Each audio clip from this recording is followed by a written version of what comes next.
Here's an example for a general pool, noting the fact that I've got an opening balance on the pool. Where will I have got this? I will have got this from the general pool depreciation report available from whatever software application I brought this in from. Maybe it's Handy, maybe it's MYOB AE, AEO, APS, whatever. But at least I've got an opening balance on my pool on the 1st of the 7th, 2020. And also note the date that I've set my depreciation up from. This is important. So 1 July 2020.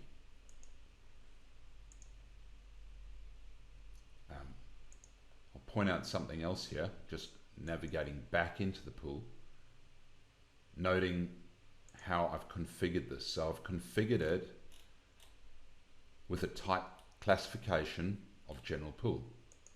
So I'm matching my type classification to what it is that I want to use it for, and it's a business category.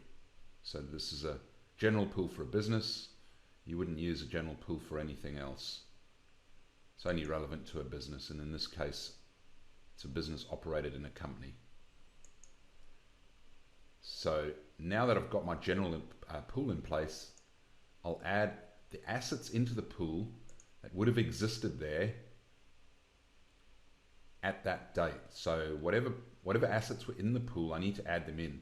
And there is no concept of a separate depreciation on each individual asset.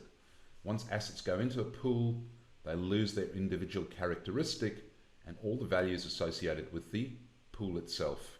It's almost like they go into a black hole and the black hole absorbs the value. Probably there would be a whole lot more assets that I would have added, noting the date is before the opening balance date. The reason I'm adding this asset in is so that I can demonstrate what will happen when I sell the asset out.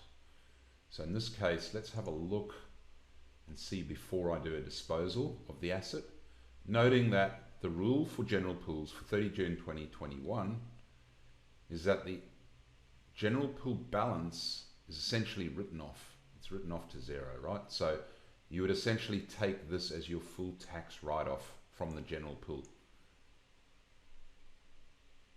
Now let's have a look at selling that asset out. So we're going to go back into the pool, find the asset, set a disposal date,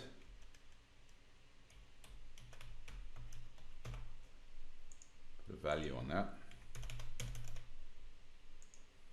So we sell it for 200,000. Let's have a look at our depreciation report now for the general pool. Noting that what is happening here is we've got an opening balance which we can write off. We've got a disposal value, which is essentially, you see how it says reduced disposal value, less reduced disposal value. Essentially, the disposal value reduces the amount of depreciation that you take on the pool.